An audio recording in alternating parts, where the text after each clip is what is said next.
Et si on parlait de sport ? Une émission produite et réalisée par l'association Et si on parlait de sport et animée par Laurent Garnier. Top départ pour la 103e émission de Et si on parlait de sport. Chaque semaine, nous entrons sur le terrain pour mettre en lumière ceux qui font vibrer le sport dans l'effort comme dans la passion. Ici, pas de temps mort, témoignages, analyses, coups de cœur et belles performances sont au programme.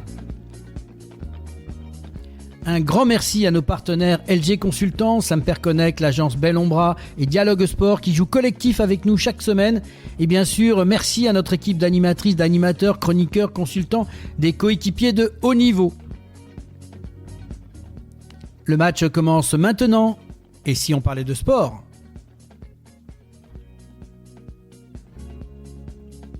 Pour cette 103e émission, nous avons le plaisir d'accueillir Stéphane Kostrova, moniteur de sport militaire et manager de la première équipe de France militaire de rugby fauteuil à 15, accompagné d'une partie de son staff, Mélanie Bézia qui est entraîneur, Amandine Euzen qui est entraîneur adjointe, Sébastien Buscal, capitaine adjoint et Jonathan Hivernal, le capitaine de l'équipe de France civile et parrain de cette toute nouvelle équipe de France rugby fauteuil militaire. Et pour compléter ce tableau, nous accueillons aussi Laurent Darcos, président du comité de tennis de Haute-Garonne et vice-président du comité départemental olympique de Haute-Garonne. Bonjour à toutes et à tous et merci de nous rejoindre pour cette émission. Au sommaire de cette émission, en première mi-temps, un focus sur une initiative inédite portée par le Centre national des sports de la défense, la création de la première équipe de rugby fauteuil para, sport dédié aux blessés des armées. Stéphane Kostrova nous présente son projet ambitieux mêlant accompagnement médical, entraînement intensif, esprit d'équipe et perspective de compétition, avec en ligne de mire une reconnaissance internationale auprès du Conseil international du sport militaire. Nous donnerons aussi la parole à plusieurs joueurs engagés dans cette équipe pour recueillir leurs témoignages. Pourquoi ont-ils choisi ce sport ? Que leur apporte-t-il ? Et comment se reconstruire grâce au rugby fauteuil ?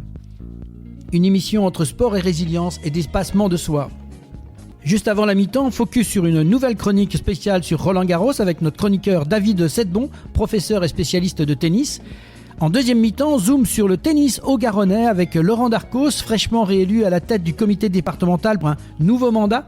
Au micro de l'émission, il partage sa vision, ses priorités pour 2025 et les grandes lignes d'une feuille de route ambitieuse, digitalisation des clubs, développement du paddle, inclusion par le paratennis, soutien aux jeunes et l'accueil d'un tournoi international à Balma. On évoque aussi Roland Garros 2025 et le regard qu'il porte sur la performance des Français cette année. Un entretien rythmé, passionné, avec un président engagé et une équipe qui joue collectif pour faire briller le tennis en Haute-Garonne. Et pour conclure cette émission, cap sur la corrida pédestre Crédit Agricole Toulouse 31 à vivre le 4 juillet dans les rues de la ville rose. Mais avant d'entrer sur le terrain pour cette 103e, petit tour par l'avant-match. Et si on parlait de sport ? Avant-match.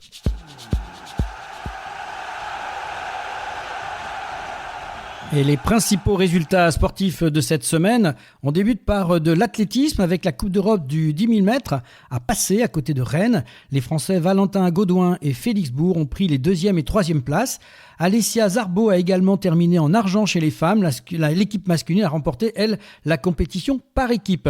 Pour son deuxième concours en 3 jours, Renaud Lavillenie a franchi 5,82 m dimanche à Duzniki, en Pologne. Le Clermontois a remporté le concours devant Piotr Lisek, l'organisateur du meeting.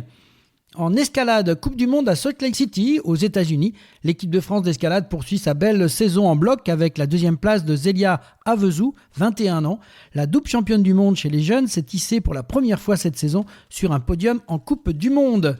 En tennis de table, les championnats du monde à Doha au Qatar, le numéro 2 mondial Wang Chuqin, sacré champion du monde pour la première fois dimanche aux dépens du Brésilien Hugo Calderano, 4-1. La chinoise Sun Yingxia est sacrée, elle, en simple chez les femmes. Et les japonais Sungshuk Togami et Hiroto Shinozuka ont décroché l'or en double. Côté français, 2 médailles par Félix et Alexis Lebrun et Esteban Dor et Florian Bourrasso qui ont terminé 3e de ces championnats du monde et sont médaillés tous les 4 en bronze en double. En tennis, Roland-Garros, c'est le début. Vous l'avez suivi, j'imagine, de la compétition avec un premier tour qui passe pour Giovanni Pesci-Péricard, Arthur Fils, Hugo Humbert, Hugo Gaston, Richard Gasquet. En revanche, fin de parcours pour Kylian Jacquet, Arthur Cazot, Hugo Blanchet et Arthur Rinderknecht. Chez les hommes, chez les femmes, seule Léolia Jean-Jean a réussi à s'extirper de ce premier tour. Caroline Garcia, à qui il faisait ses adieux, Diane Paris, Carole Monet et Tiansoa Rakomanga Rajona n'ont pas franchi le cap. Il y avait juste un peu avant le tournoi d'ATP de Genève avec deux Français, Fabien Reboul et Sadio Doumian, qui sont des Toulousains, ont remporté samedi dernier leur cinquième titre ATP en double à Genève, 6-7, 6-4, 11-9. La paire française pensionnaire du stade toulousain a écarté 3 balles de match dans le super tie-break avant de s'imposer. En VTT, Coupe du Monde VTT cross-country à Nové Mesto, République tchèque, l'Autrichienne Mona Milterwanner a remporté dimanche la 3e manche de la Coupe du Monde. La Française Loana Lecomte termine à la 9e place. Chez les hommes, le leader de la Coupe du Monde, l'Américain Chris Blevins, a remporté la manche et creuse l'écart sur le Français Viktor Koretsky. Cycliste féminin avec le Tour de Burgos, la Suissesse Marlène Reusser s'est adjugée le contre-la-montre de la 4e et ultime étape et le classement général du Tour de Burgos dimanche. La Française Juliette Labousse termine 2e de l'étape et 5e de la course. En cyclisme, chez les hommes, cette fois-ci, on passe au Giro, le Tour d'Italie. Carlos Verona a remporté la 15e étape montagneuse dimanche. L'Espagnol gagne sa première victoire sur un grand tour et la 6e de son équipe sur ce Tour d'Italie. Les Français Romain Bardet et Nicolas Prodhomme terminent à la 4e et 5e de l'étape. Le top 3 du général du Giro après la 15e étape, Isaac Del Toro est devant, premier, suivi de Simon Yates à 1 minute 20 et Juan Yayuso, lui est troisième à 1 minute 26. On passe maintenant au basket 3-3, FIBA 33-3 World Tour avec la compétition Masters qui se déroulait à Marseille. Les Stormers de Toulouse se sont inclinés en quart de finale face à Miami. En basket femmes, match de préparation à l'Eurobasket, premier match de préparation à l'Euro 2025 qui se déroulera en Grèce du 18 au 29 juin. Première victoire pour les Bleus qui ont aisément dominé la Turquie dimanche à Reims, soit 81-61. Chez les hommes en basket, Euroleague finale aux portes du rêve. Monaco a cru toucher du doigt un premier sac européen dimanche à Abu Dhabi. Mais les Monégasques ont subi la loi du club turc de Fenerbahçe, 81-70, qui lui décroche son deuxième titre européen après celui conquis en 2017. Handball femmes, Ligue Butagaz Énergie, 24e journée, vainqueur sans aucune difficulté de Strasbourg, samedi 37-19. Les Messines se sont assurés un nouveau sacre en Ligue Butagaz Énergie. Metz décroche ainsi le 27e titre champion de France de son histoire. Chez les hommes en handball, Ligue européenne finale. Au lendemain de son exploit face à Kiel, Montpellier est tombé dimanche en finale face à un autre grand club allemand, Pfingstburg, qui a maîtrisé son sujet du début à la fin, 25-32. En Liqui Moly Star League, 27e journée, Saint-Raphaël fait la bonne opération de la soirée en battant Toulouse à domicile 36-26. Le Paris Saint-Germain l'a emporté de justesse sur le terrain de Nîmes dimanche 29-28. Le match Montpellier-Dunkerque s'était joué le mercredi 14 mai et s'était soldé par une victoire de Montpellier 24-23. En volley féminin, match de préparation Ligue des Nations, victorieuse face à la Suède, puis contre la Bulgarie, l'équipe de France n'a pas réussi à rester invaincue lors de son 3e match de la Coupe du Président, préparatif à la Ligue des Nations, s'inclinant 3-7-1 contre la Pologne dimanche. Hockey sur glace, championnat du monde à Stockholm en Suède, victorieux 1-0 dimanche à Stockholm de la Suisse en prolongation au terme d'une finale très serrée. Les Nord-Américains ont remporté un nouveau titre mondial après ceux de 1933 et de 1960. Battue par la Slovénie pour son dernier match du mondial, la France dernière de son groupe est reléguée en division 1A. En football, c'était la Coupe de France avec la finale, la grande finale. Le Paris Saint-Germain s'offre une 16e Coupe de France après une victoire facile face à Reims. Les joueurs du PSG n'ont laissé aucune chance à Reims, 3-0. Ils valident le doublé Coupe Championnat et visent désormais un triplet inédit. En rugby à 13, en Super League, 12e journée, les Dragons catalans s'inclinent lourdement à domicile face à Wigan, 0-48, deuxième grosse défaite consécutive après celle infligée par Saint-Helens la semaine dernière. En Championships, longtemps dominé, le Toulouse Olympique a dû aller puiser dans ses ressources pour finalement s'imposer 30-12 face à Barrows. Ça fait 5 victoires quand même consécutives pour le club toulousain. En championnat de France Super 13, c'était la finale. Albi est champion de France de Super 13. Les Tarnais ont battu Carcassonne en finale au Parc des Sports de Narbonne, 26-16. Albi brise ainsi la malédiction. Voici 48 ans qu'il courait après un titre. Rugby féminin, championnat de France demi-finale.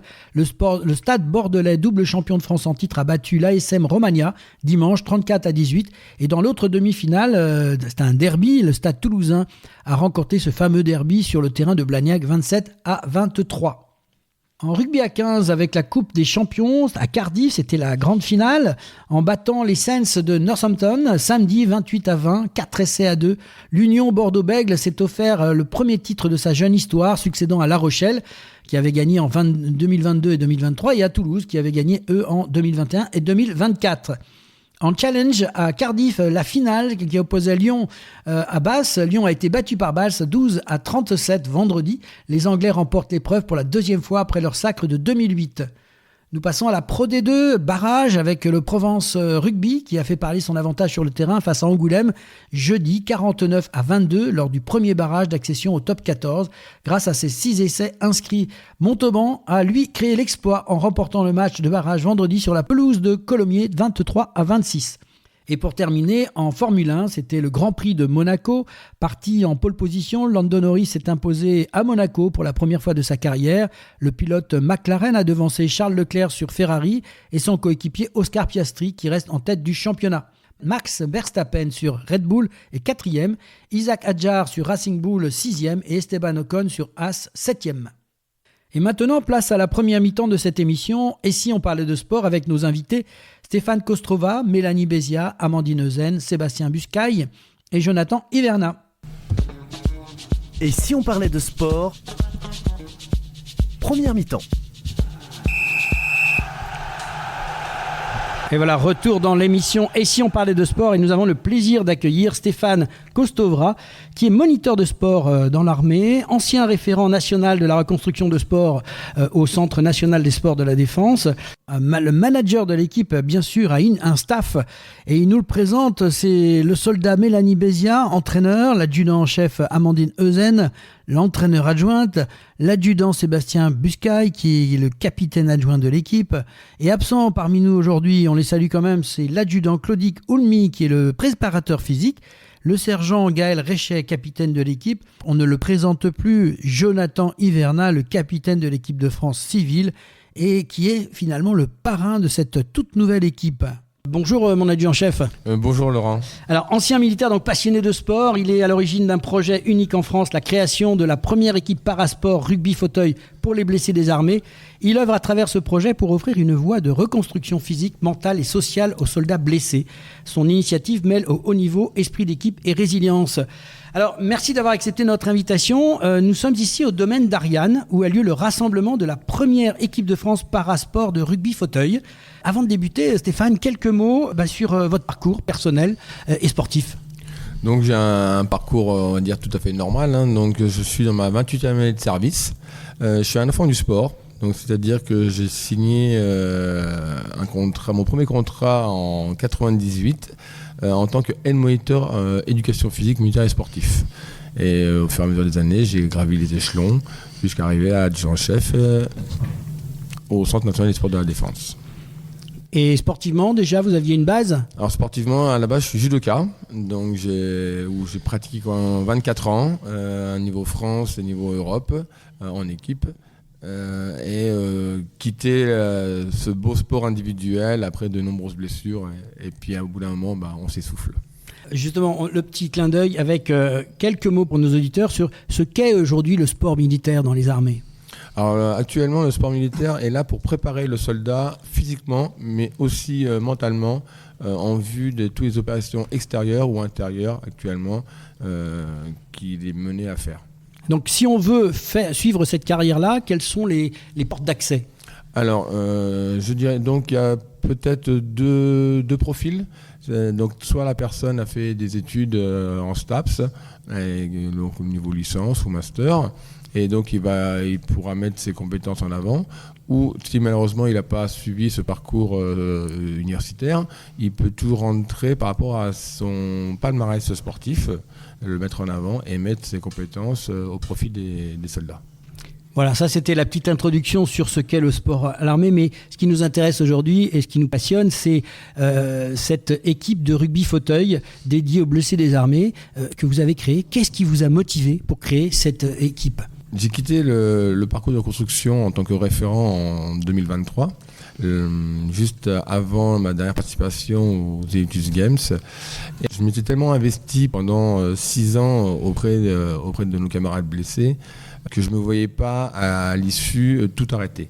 Donc j'ai pris la décision de quitter le poste de référent national et en faisant une promesse à certains camarades blessés que j'allais monter la première équipe de France militaire parasport.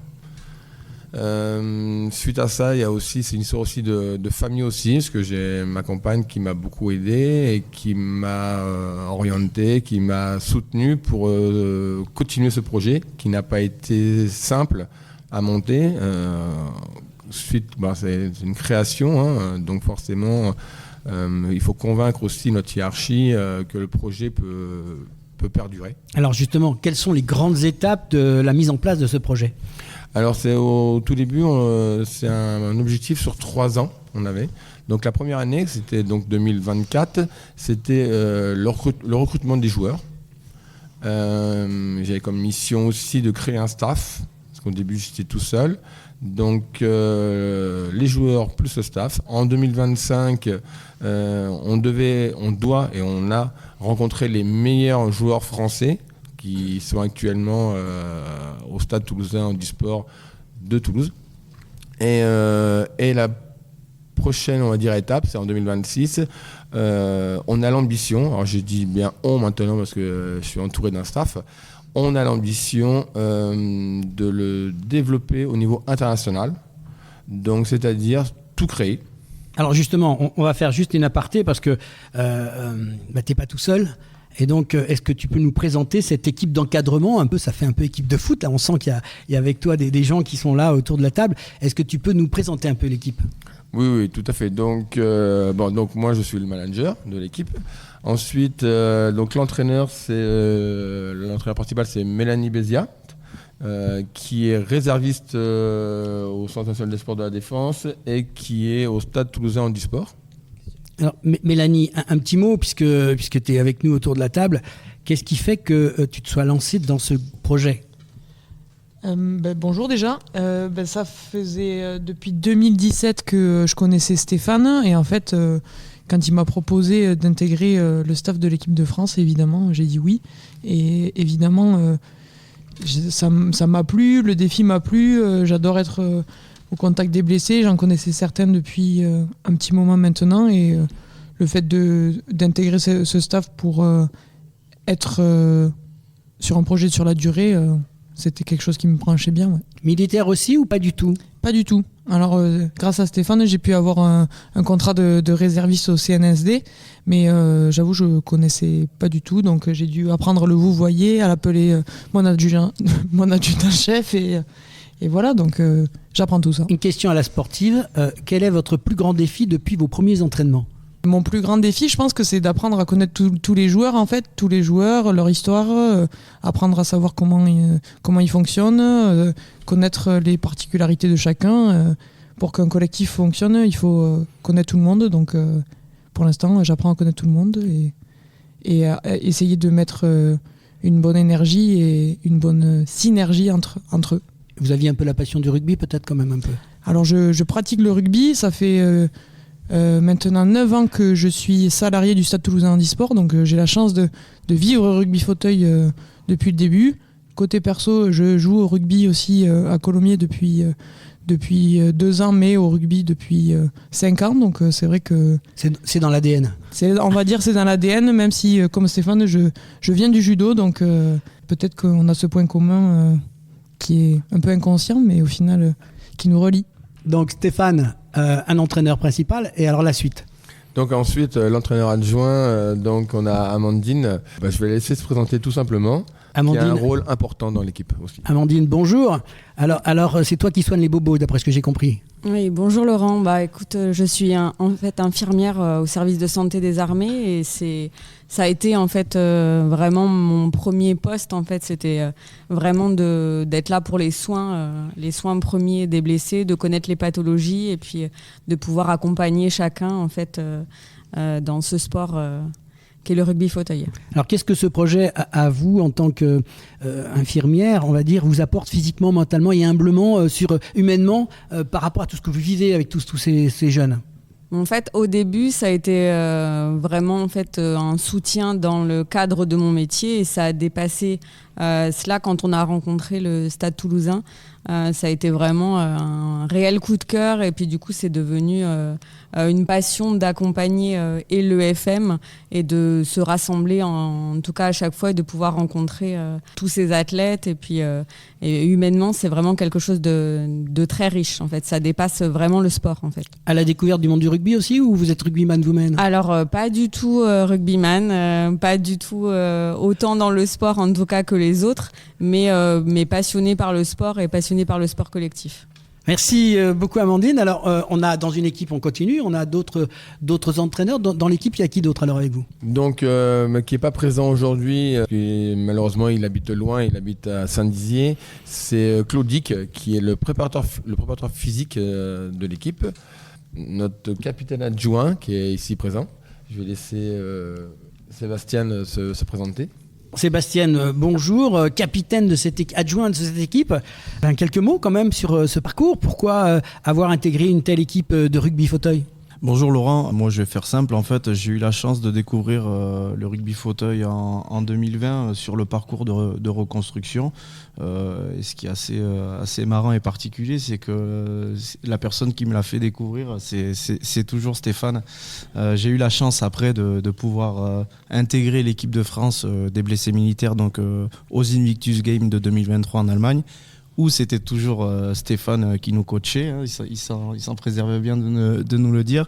On a monté une très belle équipe qui était plus qu'une équipe, hein, c'était une famille et j'ai eu la chance de pouvoir faire 2025 aussi au Canada où on a décroché une belle médaille d'or. Donc pour moi c'était important de pouvoir continuer à travers ce sport d'évoluer et de me reconstruire aussi. Mais bon voilà, maintenant c'est plus... ce qui me concerne, c'est plus la performance que la reconstruction. Le sportif de haut niveau dans votre tête? Alors, dans ma tête, je sais pas, hein, mais on essaye. C'est surtout dû à l'implication, parce que c'est pas juste venir en stage. Moi, ça implique beaucoup de sacrifices, mais c'est aussi beaucoup d'entraînement à la maison. C'est une préparation physique en début de saison. Du maintien, parce que je joue 2 à 3 fois par semaine dans mes clubs chez moi, je suis originaire du Pays Basque, plus les matchs le week-end, donc ça implique quand même pas mal de temps. Rugby passion au départ ou autre chose? Ouais, moi je suis originaire du Pays Basque, donc c'est terre de rugby aussi. C'était évident pour moi de retrouver un peu ces valeurs qu'on partage dans ce sport, parce que le rugby fauteuil, on est en fauteuil, mais on partage quand même les mêmes valeurs, c'est le partage, la cohésion. Et puis on le fait avec une très belle équipe, donc je voulais garder ça. Ouais. Alors je ne sais pas si tu vas oser en parler, mais un petit mot sur Stéphane Kostrova et son rôle dans votre parcours. Alors je sais pas si je peux tout dire. On est entre nous. Non, je plaisante. Stéphane, c'est une personne de cœur qui m'a accueilli. On a des liens assez particuliers tous les deux. J'ai une grande confiance en lui et inversement. Donc Stéphane, c'est quelqu'un qui a un grand cœur, qui nous a ouvert les bras dans le monde du blessé. Qui a un grand rôle en tout cas pour moi dans ma reconstruction. Donc c'était évident que je le suive sur ce projet. Il me fait confiance. On a réussi à sortir le financement de quelques fauteuils à la création de l'équipe. Donc c'est une histoire plus qu'une équipe, c'est familial, quoi. Moi, Stéphane, il a été là pour moi, donc je serai là pour lui, quoi. Un bel état d'esprit de capitaine adjoint. Stéphane, on n'a pas une belle équipe s'il n'y a pas quelque part un leader spirituel ou moral qui nous aide, un parrain et un parrain particulier. Est-ce que tu peux nous en dire 2 mots et on va peut-être le faire parler? Tout à fait, Laurent. Donc, pour reprendre un peu tes propos ou reprendre un petit peu ma devise, pour monter des beaux projets, il faut s'entourer de belles personnes. J'ai décidé de créer cette équipe. J'ai réfléchi de suite à qui serait ou qui pourrait être le parrain, de cette belle équipe. Donc je vais pas dire son nom, je vais juste lui donner la parole, le laisser se présenter et qui est un grand ami. Alors on va laisser le suspense et on va se tourner vers ce parrain mystérieux. Bonjour Jonathan. Bonjour. Alors Jonathan, nous on te connaît, Toulouse, on sait qu'à Toulouse tu nous apportes plein de joie avec tes différents résultats et récemment, que les auditeurs comprennent bien, un beau titre de champion d'Europe. Un petit mot, Jonathan, présente-toi et un petit mot pour ce parrainage de cette équipe. Bonjour aux auditeurs et également à toi Laurent, merci d'être là pour pouvoir mettre en avant en tout cas notre mouvement et surtout notre projet. Donc brièvement, je m'appelle Jonathan Hiverna. Je suis le capitaine de l'équipe de France de rugby fauteuil, vous l'aurez compris, il nous a fait vibrer aussi aux Jeux Olympiques, donc voilà, c'était intéressant. Merci en tout cas d'être présent avec nous ce matin. Je t'en prie Jonathan, vas-y, continue. Donc oui, pour voilà, en tout cas parler un petit peu de ma personne, moi je pratique depuis 15 ans le rugby fauteuil et 13 ans au plus haut niveau. Donc je suis toujours à soif voilà, de nouveaux projets et quand Stéphane m'a présenté le projet, parce que c'est bien plus qu'un projet, en fait j'ai vécu une relation humaine juste incroyable avec toute cette équipe aussi que j'ai pu découvrir à travers les IG, donc qui sont les Invictus Games. Et moi, en fait, je suis tombé dans une famille qui dépasse l'entraînement, qui dépasse aussi certaines valeurs et elles sont communes. Et en fait, ces IG23 m'ont totalement transformé aussi. Et sur ça, en fait, je ne me voyais pas, en fait, quand Stéphane m'a présenté le projet, passer à côté. Bien au contraire, je souhaitais m'investir pleinement avec tout ce que je suis en tant qu'athlète, en tant qu'homme. Et en fait, je partage surtout la même passion, c'est le sport. Merci en tout cas de les accompagner, c'est un beau geste de ta part. Nous on te suit bien sûr, tu sais que sur Toulouse on est sensible à ça et tu sais toujours bienvenue à l'antenne de Si on parlait de sport. Stéphane, tu as la chance d'avoir un super parrain, ça doit booster un peu tout le monde et toute l'équipe. Quel est l'intérêt de... Alors on est aujourd'hui bien sûr à Toulouse, en immersion auprès du Stade Toulousain rugby fauteuil. Que représente cette étape dans le développement de l'équipe, Stéphane ? Alors, ils ont un rôle très très important. C'est une étape pour nous de rencontrer les meilleurs Français afin de préparer au mieux nos joueurs, aussi bien physiquement que mentalement. Parce que forcément, mon équipe qui est un jeune groupe le savent très très bien qu'en allant confronter le Stade Toulousain en e-sport, on ne recherche pas forcément la victoire Non, on parlera pas des résultats, on est d'accord. Je te mets à l'aise, c'est pas le but. Voilà, mais c'est surtout aussi être à l'écoute, parce que c'est le Stade Toulousain e-sport. Tous les joueurs et l'encadrement ont un cœur à nous accompagner, à nous soutenir, et ils ont aussi un rôle de formateur quelque part, parce qu'ils échangent aussi avec les joueurs, ils conseillent les joueurs, et les joueurs ont soif de les écouter et de partager des moments avec eux. Alors, vous préparez, je crois, un premier tournoi. C'est important, prochainement. Tout à fait. Donc, alors, on n'a pas encore vraiment la nomination. Donc, le nouveau responsable du développement Rugby Fauteuil France, Clément, sans dire son nom, m'a proposé cette semaine, sur un éventuel projet, d'organiser la première Coupe de France de Rugby Fauteuil en 5. Donc, on s'oriente sur le mois de novembre. Donc, rugby fauteuil à 5, pour que les gens comprennent bien le terme de notre ami Stéphane. Tout à fait, donc, autant pour moi, c'est vrai. Donc, 5 contre 5, en mélangeant toutes les pathologies, physiques et psychologiques. Et on s'oriente sur une organisation courant novembre au Centre national des sports de la défense à Fontainebleau. D'accord, donc toute l'installation là-bas. Alors, quand on parle de Coupe de France, il y a donc plusieurs équipes qui viendraient vous rejoindre. Ça serait grand public, ça serait des équipes pas forcément militaires du coup ? Tout à fait. Donc ce serait que les équipes nationales, voilà, de clubs. Donc on s'oriente sur un format où il y aurait 7 équipes invitées.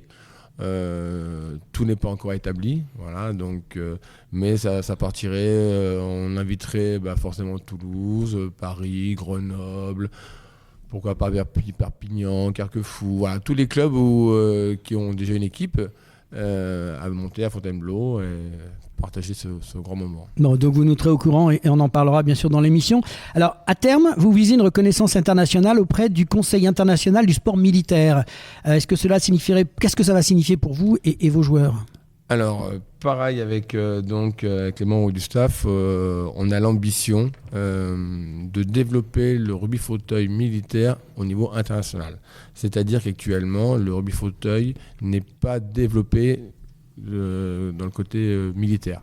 Donc là, avec le staff, on œuvre, on est en train de tout créer, donc un règlement, une classification pour les joueurs, en prenant en compte toutes les blessures militaires, sans trop non plus sortir de la logique interne de la discipline, le rugby fauteuil, mais tout simplement en accueillant aussi nos camarades blessés qui souffrent d'un syndrome post-traumatique. Donc là, on pense que on aura certainement début juillet, le projet sera écrit, donc on va l'envoyer au Conseil international du sport militaire à Bruxelles. Et après validation du général du Centre national du sport de la défense pour que la France soit novatrice dans ce développement. Et il vous suit le général dans cette opération-là ? Tout à fait, oui, bien sûr. Donc moi, général, si vous entendez l'émission, on compte sur vous pour aider à développer, Stéphane, cette belle équipe de rugby. Et nous, d'ici à Toulouse, on va pousser derrière vous. Le sport, bien sûr, en particulier rugby fauteuil, est aussi, alors je disais, un outil de reconstruction. Qu'observez-vous chez les joueurs depuis le lancement de ce projet ? Alors, ce qui me vient, c'est l'enthousiasme. Ils ont vraiment à cœur de progresser. Je suis une personne qui est,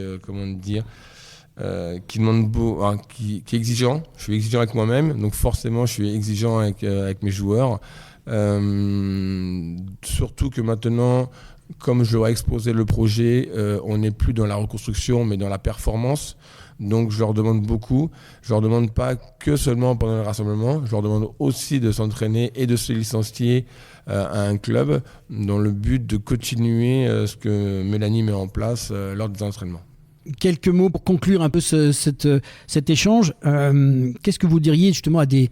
Vous êtes dans la recherche de recrutement. Qu'est-ce que vous pourriez dire justement à des militaires blessés qui hésitent encore à franchir le pas, à rejoindre une discipline comme la vôtre ? Alors c'est très simple et très compliqué à la fois. Comme je l'ai dit tout à l'heure, j'ai œuvré pendant 6 ans dans le parcours de la reconstruction par le sport. Je dirais tout simplement aux camarades blessés qui n'osent pas, il n'y a qu'un pas à franchir. Ce pas est très compliqué. En tout cas, ils sont tous capables, je dis bien tous et toutes capables de pratiquer du rugby fauteuil. Voilà. Le seul frein qu'il peut y avoir entre le rugby fauteuil et le camarade blessé, c'est lui. Il n'ose pas, il doute de lui, il manque de confiance ou il n'a plus de confiance en soi. Peur du jugement. Dans notre équipe, avec le staff, on respecte nos valeurs. C'est-à-dire qu'on prend la personne comme elle est, débutante, s'il faut, c'est pas le problème. Il n'y a pas de jugement, pas de regard. On prend la personne avec son handicap et on lui demande juste d'écouter les conseils de Mélanie lors des entraînements et qu'il prenne plaisir. Un beau projet, en tout cas merci à vous tous d'avoir accepté de passer à l'antenne de Si on parlait de sport. Vraiment très heureux d'avoir pu participer avec vous, de vous apporter la possibilité de vous exprimer. On va vous souhaiter succès. Merci Jonathan d'avoir accepté de répondre à l'antenne. Merci à vous tous l'équipe, et puis je vous souhaite plein de bonnes choses et on va vous suivre et l'antenne est ouverte pour vous à l'occasion si vous en avez envie. À très bientôt. Merci Laurent. Alors, quelques petites infos de dernière minute suite à cet entretien avec Stéphane. L'organisation donc de cette première Coupe de France de rugby fauteuil 5 aura lieu donc du 7 au 9 novembre au Centre national du sport de la défense avec 7 équipes de clubs civils et l'équipe de France rugby fauteuil militaire. Il y aura donc 2 équipes du Stade Toulousain, une équipe d'Hauterive, une équipe de Perpignan, une de Grenoble, une de Carquefou et une de Capsa Paris. Voilà, c'était important de compléter cette information qui vient de tomber. Dernière petite chose concernant justement notre équipe de France militaire de rugby fauteuil. La franco-canadienne Graciane Dôme, qui est basée à Vancouver, qui est une passionnée des montagnes et des grands espaces depuis son enfance dans les Pyrénées. C'est une ultra-trailleuse qui va réaliser un trail du 1er au 3 août de 330 km avec 19 000 de dénivelé. Un positif a proposé d'ouvrir une cagnotte dont les profits seront reversés à l'équipe de France militaire de rugby fauteuil. Voilà un beau geste qu'il était intéressant de saluer pour encourager le lancement de cette équipe de France militaire en fauteuil. Place maintenant à une nouvelle chronique spéciale sur Roland-Garros avec notre chroniqueur David Setbon. Et si on parlait de sport, la chronique.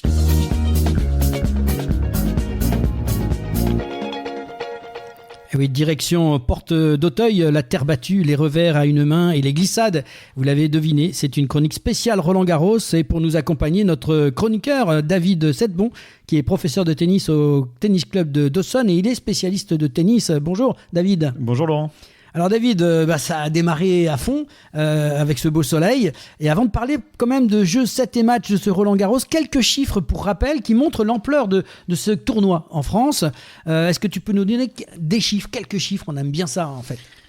Quand on parle de chiffres et de records, c'est difficile de faire autrement que de parler des 14 titres de Rafael Nadal.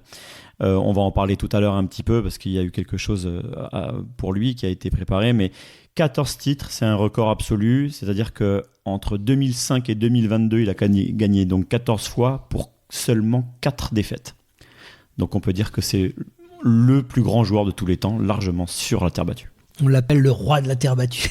Tout à fait. Alors, et chez les femmes, parce qu'il y a eu aussi un record quand même chez les femmes. Chez les femmes, oui, mais un record qui commence à dater, parce qu'il appartient à Chris Evert, avec 7 victoires. Alors vous vous rendez compte, ça montre un peu l'ampleur aussi des victoires de Rafael Nadal, parce que 7 victoires chez les femmes, c'est la moitié de ses titres. Mais c'est quand même exceptionnel, parce qu'aujourd'hui, on est loin du compte pour les joueuses actuelles. Et on a aussi un autre record qui est intéressant, parce que qui est extrêmement dur, qui sera aussi très dur à battre, c'est celui de Monica Seles, qui est la plus jeune lauréate du tournoi, qui a gagné en 90 à seulement 16 ans. Alors, parlons de longévité maintenant. En longévité, alors c'est intéressant de noter le nombre de participations des joueurs. Il y a quand même Richard Gasquet qui est en train de faire son dernier Roland-Garros et qui effectue sa 22e participation quand même. C'est assez exceptionnel. Et juste avant lui, il y avait aussi encore un Français. Chez les Français, il y avait un Français avec Fabrice Santoro. Santoro avec 20 participations quand même. Mais alors bon, on retrouve encore un Rafael Nadal. Et Nadal, oui, le plus vieux vainqueur masculin. À 36 ans, il gagne son dernier Roland-Garros en 2022. Un autre chiffre qui est parlant aussi, c'est le public qui lui est au rendez-vous chaque année, David. Il est toujours au rendez-vous. Roland-Garros attire aujourd'hui plus de 500 000 spectateurs durant la quinzaine. Et il y a même certaines finales qui peuvent attirer jusqu'à 4 millions de téléspectateurs. Donc c'est assez faramineux, sachant que le tournoi est diffusé dans plus de 200 pays.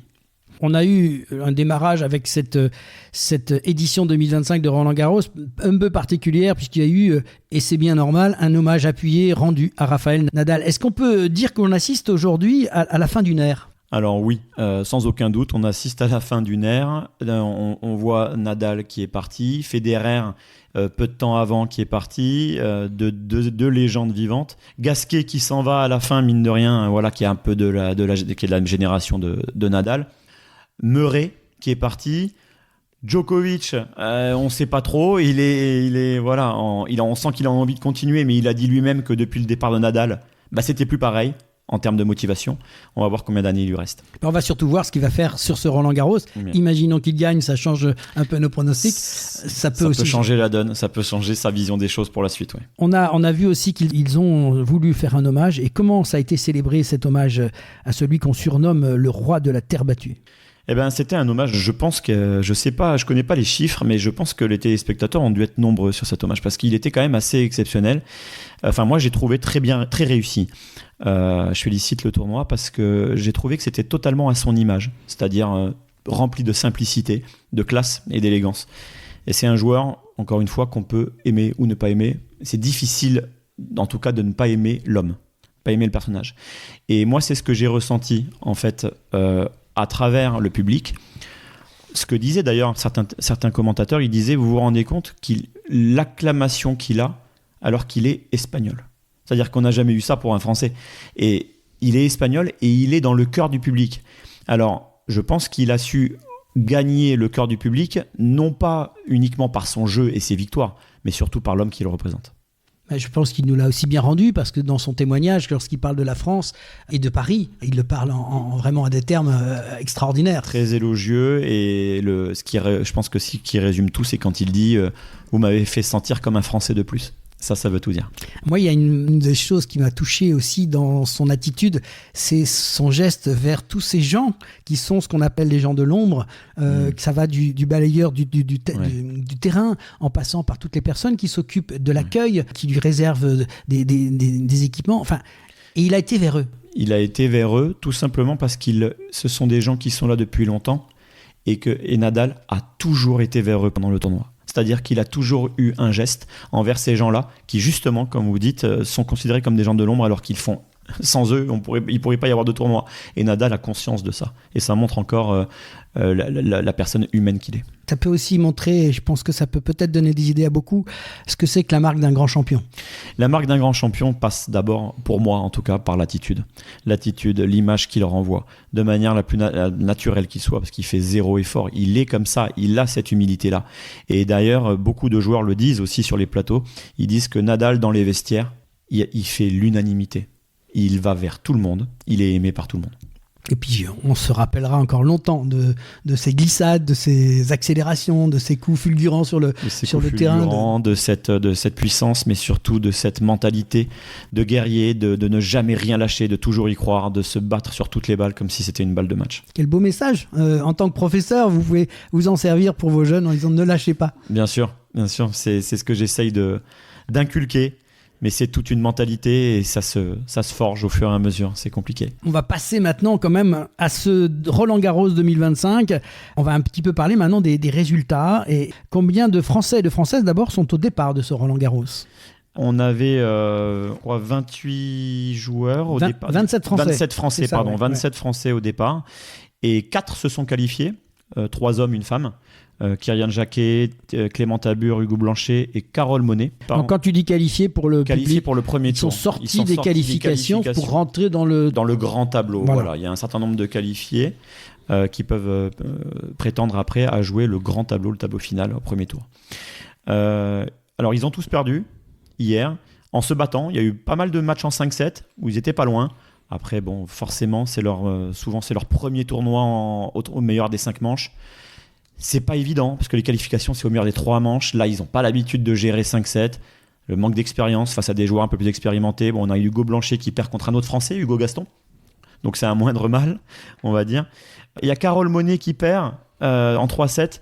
Je voudrais juste faire une petite parenthèse parce que cette jeune fille a une histoire assez intéressante. C'est une jeune une jeune femme qui est née en Ukraine et qui a été mise dès la naissance dans un orphelinat, et qui a été adoptée à 2 ans et demi par une famille française. Et d'origine de Muret. Exactement. Et qui s'est entraînée au TC Muret. Donc quand même qui est dans le coin. Et à 18 ans, elle a dit je ne veux plus dépendre de vous, à ses parents, et je veux me débrouiller toute seule. Elle a fait le circuit secondaire professionnel, circuit ITF. On peut noter aussi les qualifications de Petchi Péricard, de Quentin Alice, donc d'Hugo Gaston aussi, et d'Arthur Fils, hier, qui a tenu son rang. On voulait voir un petit peu comment il allait aborder ce tournoi, parce que mine de rien, un premier tour où il est, on va dire, la première fois où il est attendu.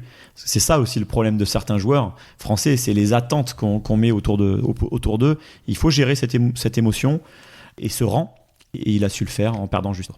Content pour Gasquet, bien sûr, qui va pouvoir continuer encore une fois à aller chercher du plaisir. Gasquet qui a battu un autre Français. Oui. Voilà, donc c'est une belle chose. Et puis bien sûr, on ne peut pas ne pas parler aujourd'hui de Caroline Garcia, qui faisait sa dernière apparition à Roland-Garros. Exactement, on parlait de l'hommage à Nadal. Il y a eu pas un hommage, mais disons quand même un petit résumé de la carrière, un petit discours de Caroline Garcia qui justement, dès le départ, a montré c'est ce qui lui a fait toujours défaut dans sa carrière. C'est-à-dire qu'avant de rentrer sur le terrain, elle était dans l'émotion qu'elle n'arrivait pas à gérer. Alors ce n'est pas du tout une critique, c'est juste un constat. Elle est rentrée sur le terrain en pleurs. Déjà, elle n'arrivait pas à gérer cette émotion, une émotion un peu nouvelle, parce qu'elle savait que c'était peut-être son dernier. Mais déjà, elle avait du mal à gérer ses émotions qu'elle n'a jamais su vraiment gérer. Elle le dit elle-même dans son discours. Elle dit « J'ai jamais su trop gérer les attentes qu'il y avait autour de moi. » À un moment donné, quand elle était numéro 1 française, elle était la seule attendue. Donc elle connaissait les attentes qu'il y avait autour d'elle. On l'attendait déjà aux portes de la finale, voire en tant que vainqueur. Et ça a toujours été compliqué pour elle et elle le reconnaît aujourd'hui. Eh bien, on va enchaîner sur une autre journée, encore aujourd'hui, avec d'autres Français qui seront en lice. On se retrouvera donc la semaine prochaine pour débriefer cette grande semaine. David, merci pour ce décryptage passionnant qui nous met déjà dans l'ambiance de cette nouvelle édition. On se retrouve donc, je le disais, la semaine prochaine pour une nouvelle chronique spéciale consacrée aux premiers résultats de nos Français, et toujours dans « Et si on parlait de sport ?» Avec plaisir. Merci beaucoup, Laurent. C'est la mi-temps, on fait une courte pause et direction les vestiaires. On revient tout de suite avec notre invité Laurent Darcos. Et si on parlait de sport, mi-temps.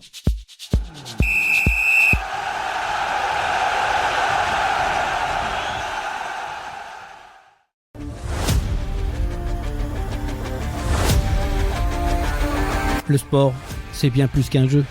C'est une passion qui se vit sur le terrain et dans les tribunes. Encourager son équipe, vibrer ensemble, c'est ça l'esprit du sport. Mais insulter l'adversaire, contester un arbitre, faire preuve de violence, non, ça ce n'est pas du sport. Que ce soit sur le terrain ou en tribune, le respect est la règle d'or. Le vrai champion, c'est celui qui respecte ses coéquipiers, ses adversaires, les arbitres et son sport. Respectez mon sport, parce qu'avec du respect, le sport est plus fort.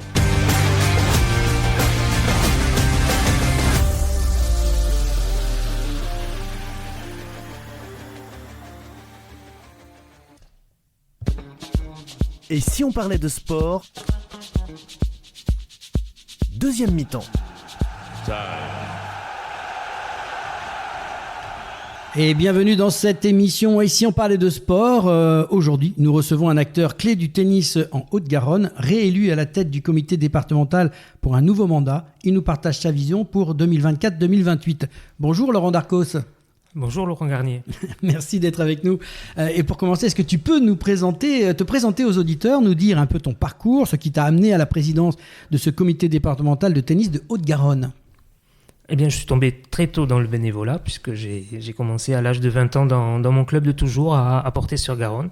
J'ai commencé le tennis à 7 ans dans ce club, et à 20 ans, je me suis lancé dans le bénévolat, dans l'accompagnement de l'activité du club. Je suis resté président 10 ans. Et suite à ça, j'ai saisi l'opportunité au niveau du comité départemental en 2012 de relever le challenge et de prendre la présidence avec une équipe autour de moi. On précise, tu es président bénévole et que tu as toujours ton activité professionnelle. Ah exactement, oui, je revendique cette activité-là bénévole. Le tennis, c'est un sport mondial, on a l'habitude de voir... c'est peut-être le sujet aussi de notre discussion aujourd'hui de Roland Garros, mais voilà, c'est la vie des clubs, c'est la vie de toutes nos structures associatives qui font marcher le tennis en France, et on est très attaché à ce modèle-là. Donc ça prouve qu'il faut aussi être capable d'être aussi bon dans le loisir que dans le professionnel, et félicitations à tous ces présidents qui se donnent, et on sait qu'en France c'est un vrai challenge. Alors tu as été réélu donc en octobre 2024 pour un nouveau mandat de 4 ans à la tête de ce comité. Quel message fort veux-tu faire passer pour cette nouvelle étape ? Eh bien, le projet, c'est l'accompagnement du tennis sur tout le territoire. Donc on a un projet fort qui part de la fédération, qui est relayé sur la Ligue Occitanie. Et bien nous, on a ce relais-là essentiel de politique fédérale vers les clubs, vers les acteurs du tennis au quotidien, donc les présidents, les enseignants professionnels, tous les joueurs et les joueuses. Donc c'est ce lien-là fort avec le territoire qu'on souhaite toujours maintenir. Alors, tu parles souvent dans ta discussion de consolider et de moderniser les actions développées. Concrètement, quelles seront tes priorités pour 2025 ? L'accompagnement des dirigeants de clubs sur que leur rendre la tâche la plus facile possible. par rapport aux contraintes administratives, les contraintes de compétition, d'organisation de leur vie de club. On a des outils pour ça. On a la digitalisation, on a de nombreux outils qui sont mis à disposition par la fédération. L'essentiel, c'est qu'ils soient bien utilisés, qu'ils soient connus de tous, qu'ils soient faciles d'accès. Une démarche qui s'appelle, je crois, Mon Club Demain, c'est ça ? Alors, Mon Club Demain s'inscrit aussi dans cette démarche-là, mais est encore un peu plus large aussi, qui parle du principe que un club doit être organisé au jour le jour, mais aussi d'avoir une idée de là où on vient, de là où on veut aller. C'est le principe de toute structure, mais c'est d'accompagner vraiment les clubs dans cet audit que peuvent faire tous les acteurs du tennis dans le club, et de se projeter et voir dans un club quel est le projet qui convient le mieux au club. L'un des gros chantiers, c'est la digitalisation. Quel outil ou service vas-tu mettre ou proposer au club pour les aider à franchir ce cap numérique finalement ? Alors le numérique, il est déjà bien installé, mais comme je le disais, il faut encore l'accélérer, il faut que ce soit pas vu comme une contrainte, que ce soit vraiment un outil qui permette de simplifier la vie et de respecter toutes les personnes qui peuvent avoir accès à ces outils-là. Un des grands sujets, une des grandes questions du moment, c'est qu'on a un produit qui s'appelle le paddle qui explose un peu partout en France. Quelle est ta vision de son développement ici en Haute-Garonne et comment le comité compte accompagner ce mouvement ? Alors le paddle, il fait partie de la fédération depuis 4 ans maintenant. Depuis 2 ans, il y a même une licence paddle. Donc c'est une licence paddle qui permet à des clubs d'offrir la possibilité à des joueurs de pratiquer le paddle dans leur structure. Il y a aussi des structures privées qui se développent, qui proposent des nombreuses manifestations. Il y a des ponts. Excuse-moi, il y a des ponts entre les deux. C'est-à-dire que quand il y a du privé, est-ce qu'ils ont un relais avec vous ou c'est vraiment strictement dans leur domaine à eux, ou est-ce qu'il y a quand même une entente Ah oui, ce sont des clubs vraiment qui font partie de la fédération. Ils délivrent des licences fédérales. Donc il y a la licence multi-raquettes qui permet de regrouper toutes les licences des disciplines associées, que sont le beach tennis, le tennis et le paddle, mais à la fois de permettre aussi d'organiser des compétitions.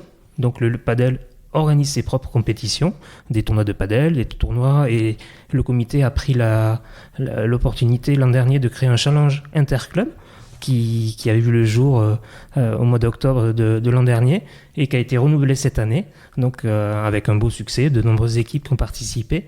Et le défi à relever pour nous, c'est organiser le sportif, comme on l'a fait pour le tennis, organiser le sportif du paddle, avec un championnat par équipe qui s'est lancé.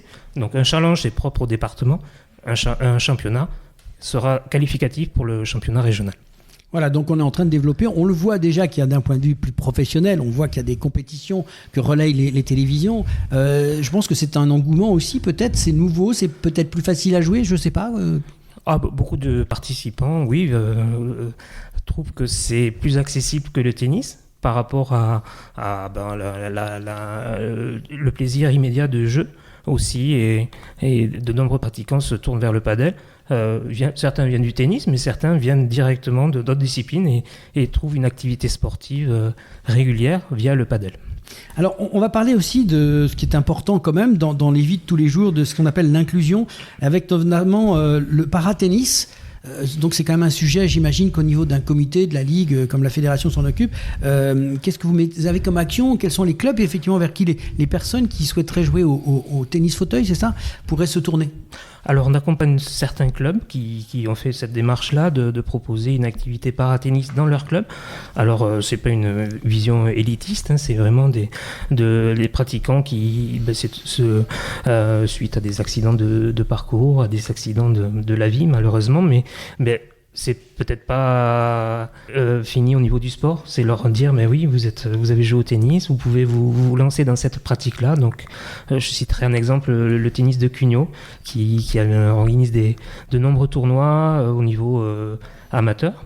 Et j'avais un petit clin d'œil puisqu'il y avait le président de la Barre-sur-l'Est qui a participé à ce tournoi-là et qui m'a dit au mois d'octobre, mon challenge c'est de participer aux championnats de France qui auront lieu l'année prochaine. Eh ben, il vient de confirmer la semaine dernière qu'il serait à Roland-Garros à partir du 21 juin. Donc je lui souhaite le meilleur pour ce tournoi-là. Donc c'est Philippe Pinault, voilà, Eh le ben, président. on le félicite et puis on suivra ses résultats. On va passer sur la partie développement des jeunes. C'est aussi, j'imagine, un axe important comme dans beaucoup de sports, avec détection, arbitrage, implication. Qu'est-ce que vous avez prévu pour eux tous ? Après, on travaille vraiment main dans la main avec les clubs. On a des cadres techniques qui organisent un circuit de détection pour accompagner les jeunes, détecter pour leur activité de compétition. Il y a l'arbitrage aussi, donc qui permet aussi de détecter de jeunes arbitres. Donc là, des formations ont lieu dans chaque club sur demande, pour savoir si beaucoup de jeunes sont intéressés. Donc il y a le trophée du jeune arbitre qui est organisé chaque année. Le comité va un peu plus loin puisqu'il va organiser, tu m'avais dit, un tournoi junior international à Balma en partenariat avec la Ligue et je crois la Fédération. Oui. Qu'est-ce que ça représente comme événement pour le département ? Alors, pour le département, oui, c'est un enjeu fort par rapport aux nombreux accès à la compétition et au haut niveau. Il faut savoir que ce tournoi-là a déjà été organisé l'an dernier, au mois d'octobre, sur le centre de ligue, et qui était un tournoi qui avait lieu précédemment à Saint-Cyprien. Donc, le souhait de la Ligue, c'était que ça reste en Occitanie. Il y a 2 tournois de ce type qui existent aussi sur le département. C'est le Primavera de Colomiers et le tournoi ITF aussi de Blagnac, tous les 2 au mois de mars.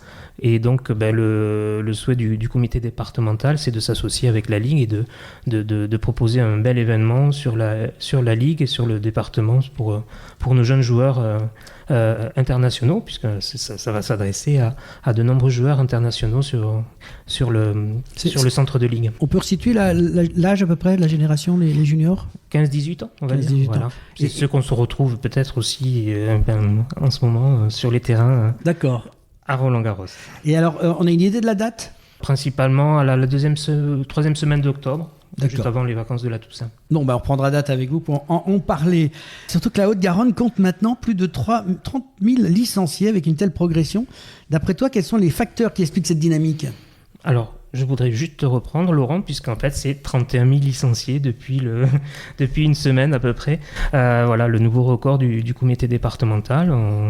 On les enchaîne depuis maintenant 3-4 ans à la sortie du Covid. On a été favorisé, entre guillemets, puisque beaucoup de joueurs ont pu pratiquer en extérieur, ce qui n'était pas le cas de nombreuses disciplines. Depuis, en fait, les clubs ne désemplissent pas, proposent de nouvelles activités et le tennis se porte bien, on peut dire ça. Voilà, il y a la tendance du padel, comme on vient de le souligner, qui accueille aussi de nombreux licenciés, mais le tennis a la part belle aussi par rapport à la progression des licenciés. J'ai vu qu'il y avait plusieurs événements qui arrivent là prochainement. Tu peux nous en parler un petit peu. J'ai vu qu'il y avait Circuit Rouge, le beach tennis aussi, on peut en parler. Le plateau des 4 As. Comment ces rendez-vous s'inscrivent dans la stratégie globale du comité ? Alors là, c'est plus un circuit de ce qu'on appelle de détection pour nos jeunes joueurs. Circuit Rouge est organisé 4 fois dans l'année. Et le circuit rouge est organisé tout au long de l'année. Il y a 4 étapes avec 7 secteurs de la Haute-Garonne. Et donc, les enfants peuvent trouver là la première étape de leur parcours en compétition, ou en tout cas encadré avec des matchs qui comptent pour leur progression. Ça permet aussi un double objectif là-dessus, de détecter des jeunes enfants qui pratiquent leur compétition, qui ne sont pas encore dans leur club. Ça commence à partir de quel âge ?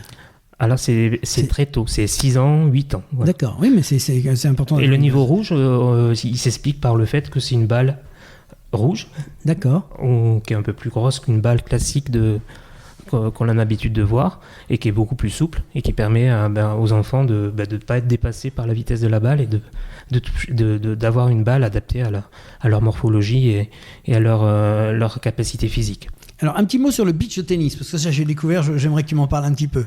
Ah, le beach tennis, donc c'est une discipline aussi associée J'ai vu qu'il y avait une de la compétition. fédération. aussi, Oui, voilà. en fait, il y a le championnat de padel maintenant, il y a le championnat de beach tennis.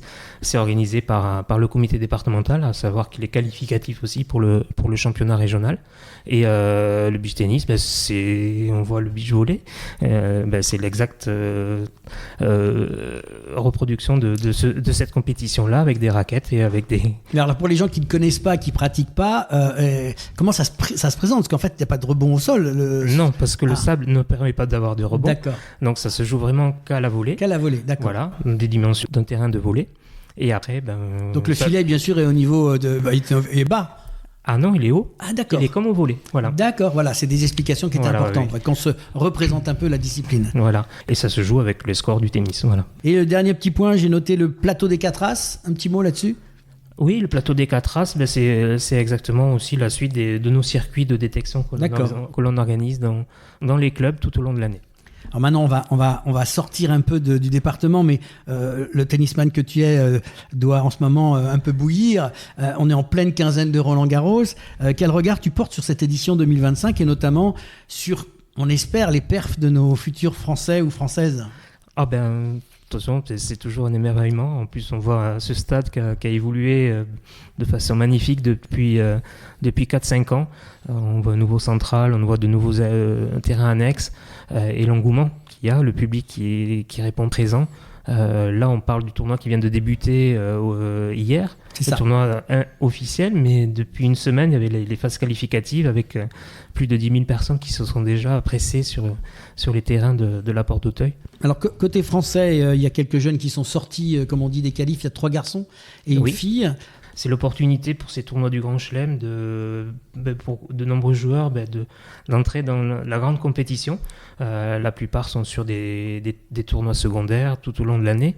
Et le fait que Roland-Garros et les 4 tournois du Grand Chelem accueillent 128 joueurs et joueuses permet d'avoir un peu plus de sélection et de permettre à beaucoup de joueurs de participer et de se frotter aux meilleurs mondiaux. Alors nous, on a quelques joueurs quand même issus de l'Occitanie. Est-ce que tu as quelques noms à nous donner? On a notamment le double dont on veut parler, on en parlait en off tout à l'heure, mais c'est Damien Reboul, c'est ça? Fabien Reboul et Sadio Doumbia. Voilà, qui sont tous les deux en course pour ce tournoi, mais il faut le dire, ils ont fait finaliste à Rome et ils ont gagné à Genève en double. Donc ça veut dire qu'ils sont bien préparés. Ils sont sur une superbe dynamique.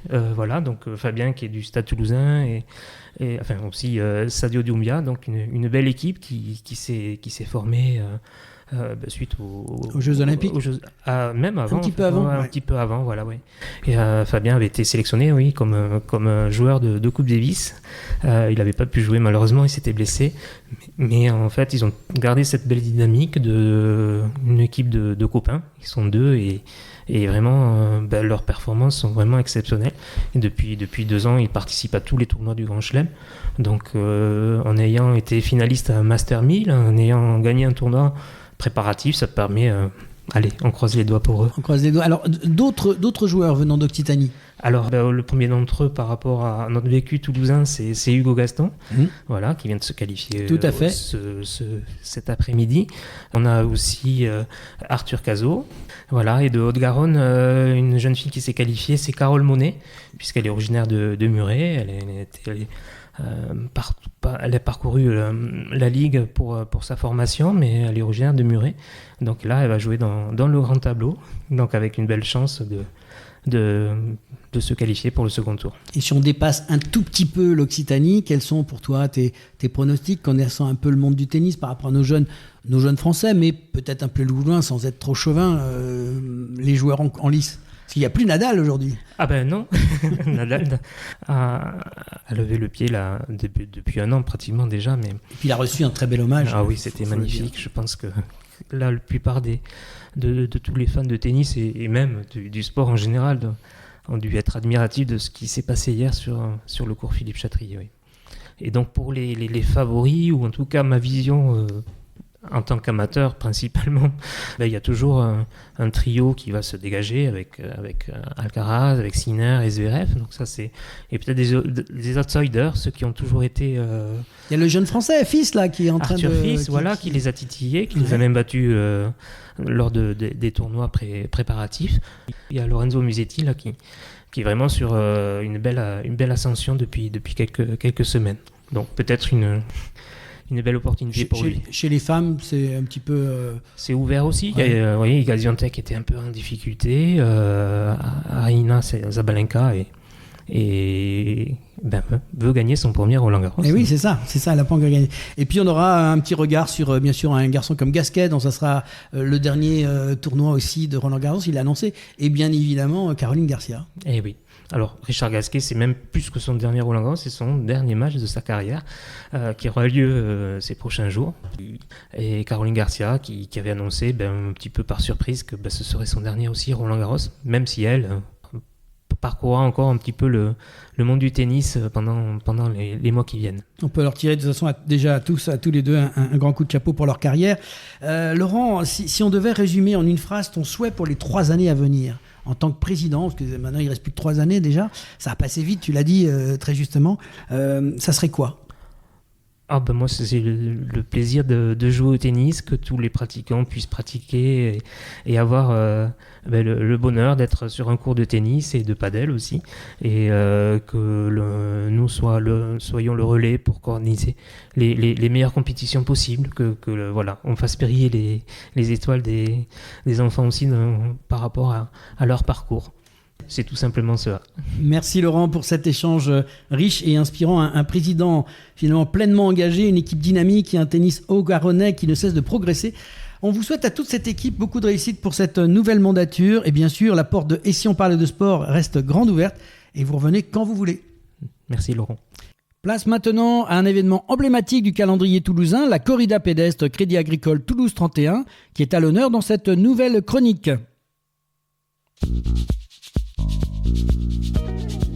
Et si on parlait de sport, la chronique.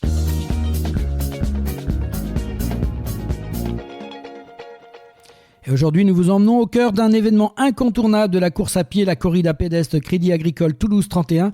Depuis 1999, chaque premier vendredi de juillet, Toulouse vibre au rythme des foulées dans une ambiance festive et engagée. Et cette année, rendez-vous est pris pour le 4 juillet.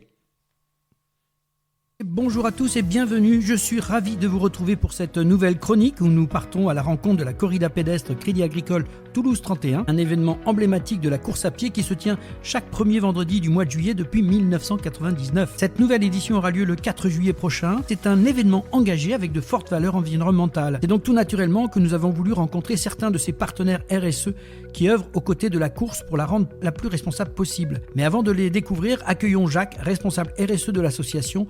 Bonjour Jacques, peux-tu nous en dire un peu plus sur la notion de RSE et sur les actions que vous mettez en place ? Oui, bonjour. Alors d'abord, RSE, ça veut dire quoi ? RSE, c'est responsabilité sociétale et environnementale. Jusqu'en 2019, la corrida était une course comme toutes les autres. On se faisait plaisir, on faisait plaisir aux gens, sans se poser trop de questions sur notre impact environnemental. Et en 2019, on a commencé à se dire, mais c'est bien tout ce qu'on fait, mais on a un impact sur la société. Donc on a commencé à mettre de manière un petit peu empirique quelques actions en place sur les transports, sur les ravitaillements, sur les achats de marchandises, de services, sur la gestion des déchets, sur le tri. En 2022, on a rencontré Climat Local, société coopérative qui nous a aidés à mettre en place, à structurer notre démarche et à chiffrer l'impact qu'on avait en termes d'émissions carbone. On a dit, comment est-ce qu'on peut compenser ces émissions ?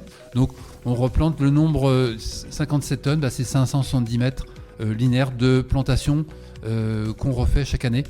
De manière à compenser cet impact-là. Dans cette démarche, on s'aperçoit que beaucoup de partenaires vous suivent. C'est notamment le cas du Crédit Agricole Toulouse 31, fidèle partenaire et acteur majeur de l'événement. Aujourd'hui, nous avons le plaisir d'accueillir Marlène. Bonjour Marlène. Bonjour. Alors Marlène, le Crédit Agricole Toulouse 31 est de nouveau le partenaire de la corrida pédestre de Toulouse qui attire chaque année des milliers de coureurs et de spectateurs au cœur de la ville.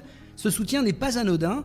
Qu'est-ce qui motive cet engagement auprès d'un événement aussi festif, populaire et sportif ? Alors cette course, elle est très importante pour le Crédit Agricole Toulouse 31. Ça fait depuis 2009 qu'on est partenaire, ça fait 16 ans, les noces de Saphir. Le Crédit Agricole Toulouse 31 est très implanté évidemment sur son territoire, très engagé, notamment au travers de ses caisses locales. Cet événement, la corrida, elle résonne pour nous parce qu'on n'est pas uniquement partenaire d'une course, on est partenaire de nombreuses courses solidaires toute l'année. La corrida est un peu le point d'orgue de toutes ces mobilisations au travers de nos caisses locales. Le Crédit Agricole Toulouse 31, c'est un peu plus de 1300 collaborateurs. Il faut savoir qu'on est plus de 100 à participer à la corrida chaque année, 100 entre les coureurs et les bénévoles. Et ça, c'est très important aussi. On a de nombreux coéquipiers qui ne sont pas forcément sportifs, mais qui vont venir s'engager en tant que bénévoles. Le Crédit Agricole Toulouse 31 s'appuie beaucoup sur le sport. On a de nombreuses sections sportives. On encourage nos coéquipiers, alors évidemment à participer à la corrida, mais pas que. On a participé au marathon relais, par exemple, en novembre dernier, avec plus de 100 coéquipiers. On les encourage vraiment pour des raisons évidentes de santé à pratiquer un sport. Et si l'on parle de partenaires qui placent à la fois le sport et la RSE au cœur de leurs activités, on ne peut passer à côté de Morgane, qui représente Execo avec des valeurs et des convictions fortes. Execo partage l'ADN de la corrida. Morgane, bonjour. Peux-tu nous dire un peu plus sur ton association Execo et ses actions ? Execo, c'est la rencontre de deux sportives engagées. Oui, parce que vous étiez avec une collègue qui est avec vous, que l'on peut saluer, qui s'appelle Rosine Ingabire, voilà. Donc qui est la cofondatrice. Et donc on a créé l'association Execo toutes les deux en septembre 2021. On a choisi justement le nom Execo parce que c'est être au même pied d'égalité face aux enjeux environnementaux et sociétaux. Et donc il y avait aussi la connotation sportive. On a pour ambition d'accompagner la transition écologique de l'écosystème sportif. On est convaincu que le sport peut accélérer la transition écologique. Pour ça, on a deux principales activités. La première, c'est comment, en tant que sportive et sportive, on peut s'équiper de manière plus responsable et plus économique. Et la deuxième activité de Execo, c'est la sensibilisation. C'est comment on utilise le sport pour sensibiliser aux enjeux de transition écologique, de développement durable. On est partenaire de la corrida depuis 4 ans, ça va être la 4e année là sur cette édition. Concrètement, on collecte des articles de sport sur 2 lieux partenaires à la corrida, qui sont chez Salomon et chez Running Conseil Balma, où on invite les coureurs et les coureuses à venir déposer leurs articles de sport dont ils ne se servent plus et qui restent également en bon état, en amont de la course, lors du retrait des dossards et un peu après l'événement de la corrida. Et ensuite, on viendra trier et remettre dans le circuit ces articles de sport-là. Pour moi, la corrida pédestre, c'est avant tout un événement convivial. On le sent en tant que partenaire qu'on est investi avec eux dès le démarrage du projet, donc même en amont de l'événement. C'est réellement un événement incontournable pour nous et ça nous inspire un sport qui est engagé, parce qu'ils sont engagés dans leurs actions RSE, sur toute l'organisation de l'événement de la corrida, et également c'est un événement qui est engagé de manière solidaire parce qu'ils font venir des associations comme la nôtre et ensuite tous les bénéfices sont reversés à des associations caritatives. Donc pour nous la corrida c'est vraiment un événement majeur et magnifique sur les enjeux RSE. Merci Morgane, vous l'aurez compris, la corrida est un événement magique et ce qui la rend encore plus unique, c'est qu'elle se déroule en plein cœur de Toulouse. Pour en parler davantage, nous accueillons aujourd'hui Julie Faramond qui représente la ville de Toulouse. Julie, bonjour, je te laisse te présenter et nous parler de ton rôle dans cet événement. Bonjour, je suis Julie Faramond, je suis conseillère municipale déléguée en charge des clubs sportifs amateurs de la ville de Toulouse et conseillère métropolitaine. Alors, partenaire bien sûr de cette corrida pédestre de Toulouse, ce soutien n'est pas anodin. Qu'est-ce qui motive cet engagement auprès d'un événement aussi festif, populaire et sportif ?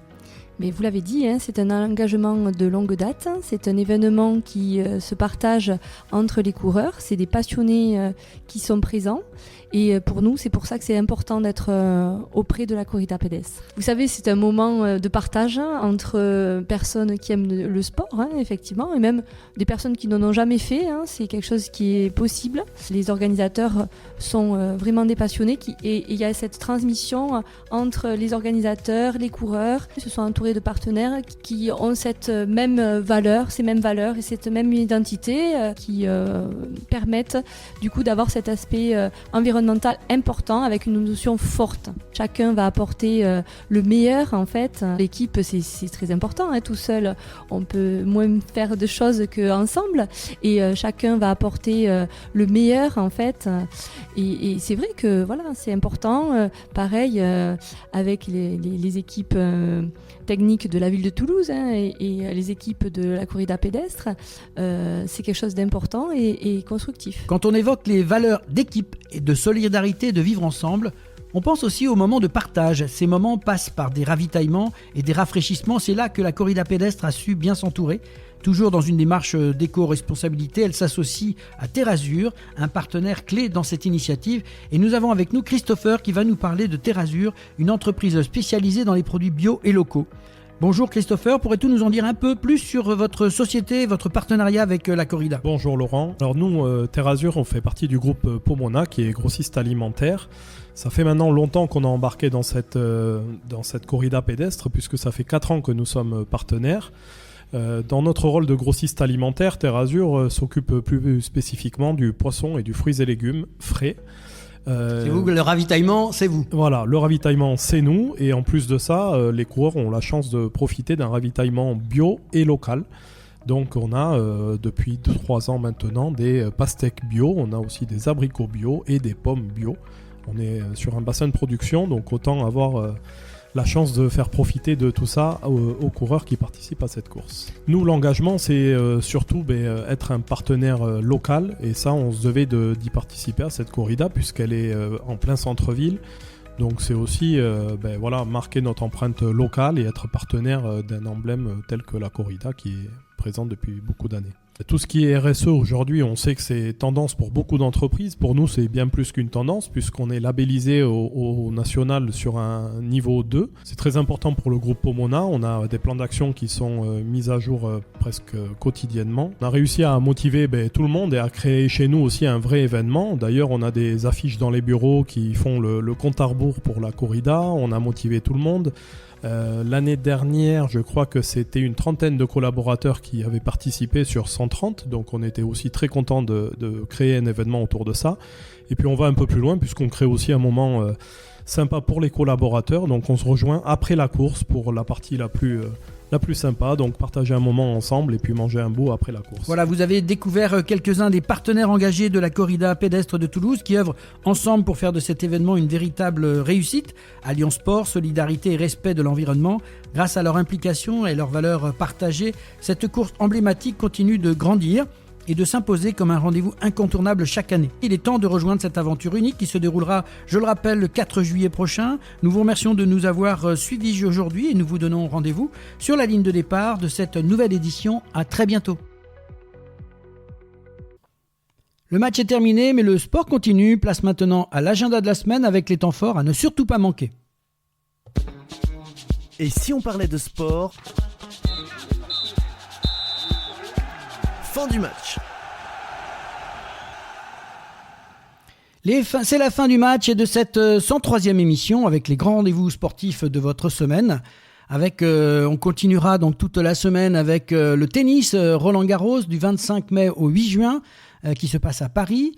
Le lundi 26 au 31 mai, gymnastique artistique avec les championnats d'Europe à Leipzig en Allemagne. Du jeudi 29 mai au 1er juin, cyclisme Tour de Norvège et les boucles de la Mayenne.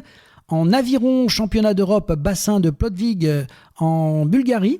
Le vendredi 30 mai, football féminin, Ligue des Nations, 5e journée, France-Suisse.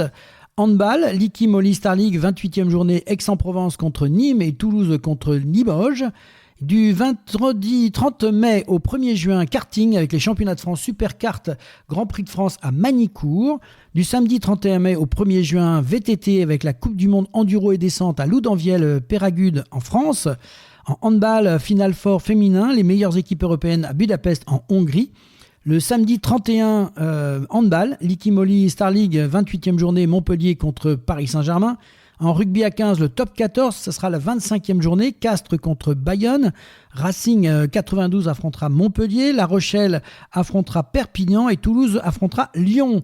En rugby féminin, c'est la finale du championnat de France à Clermont-Ferrand avec le stade bordelais qui affrontera le stade toulousain. En football, la finale, bien sûr, on l'attend tous, des champions à Munich, en Allemagne, avec le Paris Saint-Germain qui affronte l'Inter Milan. Dimanche 1er juin, Auto Formule 1, Grand Prix d'Espagne à Catalunya, l'équitation, 4e édition du cheval à Aigues-Mortes dans le Gard. Coup de sifflet final pour cette 103e émission. Et si on parlait de sport, un immense merci à nos invités du jour, Stéphane Kostovra, Mélanie Bézia, Amandie Euzen, Sébastien Buscaille, Jonathan Hiverna et Laurent Darcos pour leur énergie, leur sincérité, leur passion. C'est un vrai plaisir de vous avoir au micro. Merci à vous aussi, chers auditeurs, qui chaque semaine, plus nombreux à tendre l'oreille, à partager, à liker et commenter. C'est vous qui faites vivre cette émission. Alors surtout, continuez à faire du bruit pour le sport. N'oubliez pas de vous abonner à notre chaîne YouTube Et si on parlait de sport pour ne rien rater. Un grand clin d'œil à nos partenaires LG Consultants, Simper Connect, l'agence Bellombra et Dialogue Sport. Merci pour votre confiance, votre fidélité et votre esprit d'équipe. Et bien sûr, un shout-out à la Dream Team de cette association. Et si on parlait de sport, une escouade de passionnés qui mouillent le maillot chaque semaine pour que cette émission reste ce qu'elle est, vivante, engagée et joyeusement sportive. On se retrouve très vite pour une nouvelle rencontre pleine d'énergie, d'infos, d'échanges et de sport à partager. À la semaine prochaine dans Et si on parlait de sport ?